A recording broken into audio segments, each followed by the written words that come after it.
మాటలు రాయబడుతుంది. మీ ప్రేమ ఎలా ఉండాలంట? తెలివితోనూ సకల విధములైన అనుభవ జ్ఞానముతోనూ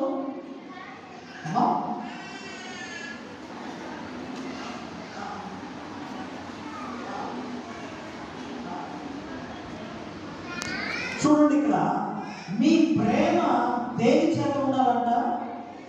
తెలివితో. మనము చూడండి, తెలివి కలిగినటువంటి వారుగా, జ్ఞానము కలిగినటువంటి వారుగా జీవించాలి అనేది చూడండి పరిశుద్ధ బైబిల్ మనకు తెలియజేసినటువంటి సత్యం. ఒక విశ్వాసి ఆత్మ సంబంధమైనటువంటి వివేచన కలిగి నడుచుకోవాలి.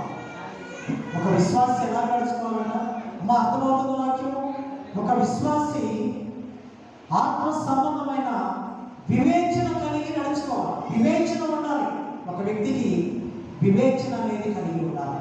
ఆ వివేచన కలిగి ఏది న్యాయమైనవో, ఏమి రమ్యమైనవో, ఏమి సత్యమైనవో గ్రహించేటువంటి అనుభవాన్ని కూడా విశ్వాసి కలిగి, ఏది మంచో, ఏది చెడో, ఏది సత్యమో, ఏది అసత్యమో తెలుసుకునేటువంటి వివేచన ఒక విశ్వాసి కలిగి ఉండుదుగాక.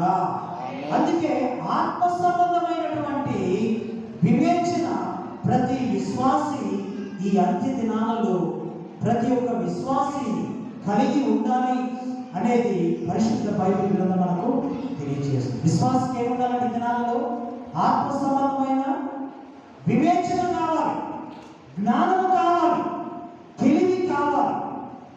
అజ్ఞానంగా జీవించుకోవాలి, మూర్ఖత్వంగా జీవించుకోవాలి, జ్ఞానము కలిగి నడుచుకోవాలి అనేది పరిశుద్ధ గ్రంథం మనకు తెలియజేస్తుంది. ఒక చీమ, ఆఫ్టర్ ఆల్ ఒక చిన్న చీమ ఎంత జ్ఞానంతో నడుచుకుంటుంది?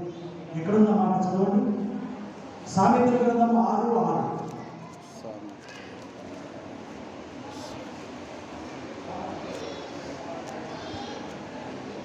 సోమరి చీమల యొద్దకు వెళ్ళుము,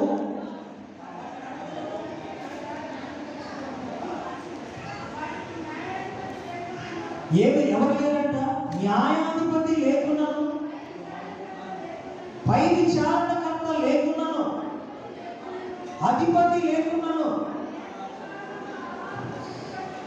వేసవి కాలమందు ఏమి సిద్ధపరచుకోండి అన్నా? ఆహారం సిద్ధపరచుకున్నాను. కోత కాలమందు ధాన్యములు కూర్చుకున్నాను. సోమని ఎంత మంచి టైటిల్ అండి. సోమని ఎందాక నీవు పండుకొని ఉండు. ఎప్పుడు నిద్ర లేచడం? ఇంకొంచెం నిద్రించదనని, కుడికెదనని, ఇంకొంచెం సేపు చేతులు మడుచుకొని పడుకుందనని నీవు అనుకుంటుంది. అందుచేత ఎవరు వచ్చినట్లంట? దోపిడీగాడు వచ్చినట్లుగా దారిద్ర్యం అనేది ఎక్కడికి వస్తుంది? మన ఇంటికి వస్తుంది, ఒక చుట్టూలాగా వస్తుంది, ఒక బంధువులాగా వస్తుంది. ఏంటి దారిద్ర్యం అంటే? చాలా మంది ఎక్కడ లేదు దరిద్రం అంతా నీ దగ్గర అంటారా లేదు? ఒక సందర్భంలో ఎక్కడ లేదు దరిద్రం అంతా ఒక వ్యక్తిని చూసి అంటా ఉంటారు. వాళ్ళు వేసుకునే